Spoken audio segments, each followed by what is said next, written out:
એક proper financial planning કરવા માટે શું જરૂરી છે? તો ફર્સ્ટ સ્ટેપ આવે identify and set financial goals.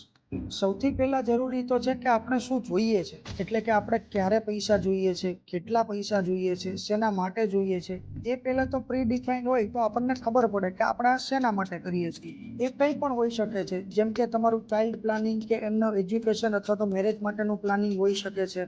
તમારે કોઈ ઘર ખરીદવું છે, ગાડી ખરીદવી છે, અથવા તો તમારા રિટાયરમેન્ટ માટેનું પ્લાનિંગ પણ હોઈ શકે છે. એના પછી સેકન્ડ સ્ટેપ આવે ક્રિએટ અ પ્લાન.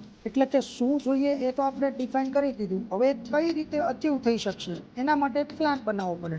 એટલે કે આપણી પાસે કેટલો સમય અવેલેબલ છે તે ગોલ અચીવ કરવા માટે, અને કેટલા રિસોર્સિસ અવેલેબલ છે, એટલે કે કેપિટલ અને કેશ ફ્લો આપણું કઈ રીતનું છે, કેટલા ઓપ્શન અવેલેબલ છે માર્કેટમાં કે જેમાં આપણે ઇન્વેસ્ટ કરી શકીએ અને એના લીધે આપણે આપણો ગોલ અચીવ કરી શકીએ. આ બધી વસ્તુ વિચારીને એક એવું પ્લાન બનાવી શકાય કે જેને ઇમ્પ્લિમેન્ટ કરીએ તો આપણા ગોલ્સ આપણે ઇઝીલી અચીવેબલ કરી શકીએ. એના પછી થર્ડ સ્ટેપ આવે ડાયવર્સિફાઈ યોર પોર્ટફોલિયો. એટલે કે જે પ્લાન આપણે બનાવ્યો એમાં જેટલી ઇન્વેસ્ટમેન્ટ ઇન્સ્ટ્રુમેન્ટ્સ આપણે પસંદ કર્યા એને એવી રીતે ડાયવર્સિફાઈ કરીએ કે જેથી ઓવરઓલ માર્કેટ કન્ડિશનમાં આપણને મેક્સિમમ બેનિફિટ થઈ શકે. એટલે કે આપણી રિસ્ક ટેકિંગ કેપેસિટી પ્રમાણે મેનેજેબલ રિસ્ક લઈએ એની સામે આપણને વળતર મેક્સિમમ પોસિબલ જે હોય એ મળી શકે.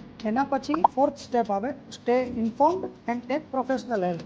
એટલે કે આગળ આપણે જે 3 સ્ટેપ ડિસ્કસ કર્યા તે ત્રણેય સ્ટેપને પ્રોપર રીતે જાણવા માટે અથવા તો પ્રોસેસ અને પ્લાનને એક્ઝિક્યુટ કરવા માટે અથવા તો એને ટાઈમ ટુ ટાઈમ રિફાઇન કરવા માટે એક પ્રોફેશનલ હેલ્પ લઈએ કે જે આપણને time to time track, review અને રીબેલેન્સ કરવામાં મદદ કરી શકે.